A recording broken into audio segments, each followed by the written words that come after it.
کہتے ہیں کہ جب عثمانی ترکوں کے پاس کوئی مہمان آتا تو وہ اس کے سامنے قہوہ اور سادہ پانی پیش کرتے۔ اگر مہمان پانی کے طرف ہاتھ بڑھاتا وہ سمجھ جاتے کہ مہمان کو کھانے کی طلب ہے، تو پھر وہ بہترین کھانے کا انتظام کرتے۔ اگر وہ قہوہ کی طرف ہاتھ بڑھاتا تو وہ جان لیتے کہ مہمان کو کھانے کی حاجت نہیں۔ اگر کسی گھر کے باہر پیلے رنگ کے پھول رکھے نظر آتے تو اس کا مطلب ہوتا کہ اس گھر میں مریض موجود ہے۔ آپ اس مریض کی وجہ سے گھر کے باہر شور شرابہ نہ کریں اور عیادت کو آ سکتے ہیں۔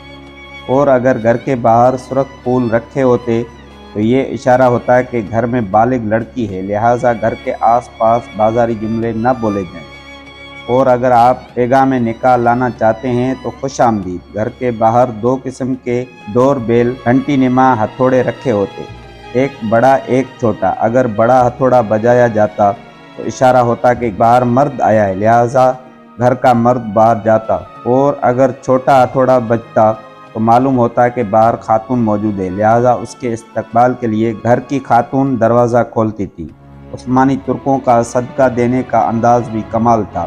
ان کے مالدار لوگ سبزی فروش یا دکاندار کے پاس جا کر اپنے نام سے کھاتہ کھلوا لیتے تھے، اور جو بھی حاجت مند سبزی یا راشن لینے آتا تو دکاندار اس سے پیسے لیے بغیر اناج و سبزی دیتا تھا، یہ بتائے بغیر کہ اس کا پیسہ کون دے گا۔ کچھ وقت بعد وہ مالدار پیسہ ادا کر کے کھاتہ صاف کروا دیتا تھا۔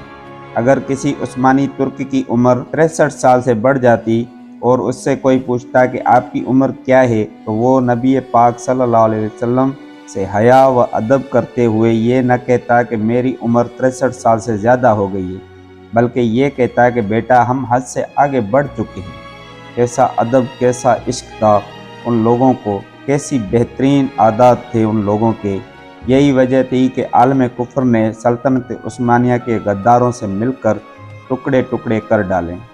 اگر آپ کو یہ ویڈیو پسند آئی ہو تو ہر مسلمان تک پہنچاؤ تاکہ تمام مسلمان اپنے تاریخ کو پڑھیں اور پھر یہ اصول اپنائیں۔ انشاءاللہ اللہ پاک ہم سب کو صراط مستقیم پر چلنے کی توفیق عطا فرمائے۔